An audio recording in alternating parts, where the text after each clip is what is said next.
സമയത്ത് ജീപ്പിലൊക്കെ ക്ലീനറായിട്ട് പോകും, കിളിയായിട്ട് പോകും. അങ്ങനെയാണ് പഠിച്ചത്. പിന്നെ ആ സമയത്ത് തന്നെ ഒരു ആഗ്രഹം ഉണ്ടായിരുന്നു ഹെവി ലൈസൻസ് എടുക്കണമെന്നുള്ളത്. പിന്നെ നമുക്ക് ആ ബസ്സിൻ്റെയൊക്കെ അവൈലബിലിറ്റി ബുദ്ധിമുട്ടല്ലേ.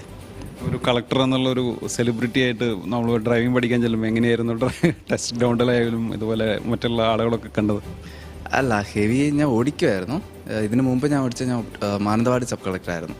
അപ്പോൾ ആ സമയത്ത് പ്രിയദർശിനി ബസ്സുണ്ട്, അപ്പോൾ അതിൻ്റെ MD സബ് കളക്ടറാണ്. അപ്പോൾ ആ സമയത്ത് കോവിഡിൻ്റെ സമയത്ത് ഞാൻ കുറച്ച് ട്രൈ ചെയ്തിട്ടുണ്ട്. ഒരു പ്രാവശ്യം ആദ്യത്തെ പ്രാവശ്യം ഓടിച്ച അവിടെയാണ്. പിന്നെ ജസ്റ്റ് ഇതിനു മുമ്പ് ഒരു പ്രാവശ്യം ഞാൻ ട്രയൽ എടുക്കാൻ പോയി. പിന്നെ ഡയറക്റ്റ് ടെസ്റ്റിനാണ് പോയത്. കുഴപ്പമില്ല, നല്ല ഭംഗിയായിട്ട് പോയി. ഡ്രൈവിംഗ് ടെസ്റ്റ് കഴിഞ്ഞ ഉദ്യോഗസ്ഥരൊക്കെ എന്ത് പറഞ്ഞു? ഓക്കെയാണ്, പാസ്സായെന്ന് പറഞ്ഞു. ഇപ്പോൾ അമിത വേഗതയിൽ പോകുന്ന ബസ്സുകളൊക്കെ ഒന്ന് സൂക്ഷിക്കണം എന്നുള്ളതാണ്. കാരണം കളക്ടർ ബസ് ഓടിക്കാൻ അറിയുന്ന കളക്ടറാണ് ഇപ്പോൾ ഉള്ളത്. അതെ, എനിക്കപ്പോൾ ആക്ച്വലി ഓവർ സ്പീഡ് കുറച്ച് കൂടുതലാണ്. പിന്നെ കുട്ടികളുമായിട്ടുള്ള ഒരു പെരുമാറ്റവും കുറച്ച് ഇമ്പ്രൂവ് ചെയ്യേണ്ടതായിട്ടുണ്ട് ബസ്സുകളുടെ കാര്യത്തിൽ. അപ്പോൾ ആ കാര്യങ്ങൾ ശ്രദ്ധിക്കാൻ വേണ്ടി നമ്മൾ നോക്കുന്നുണ്ട്. അത് കുറച്ച്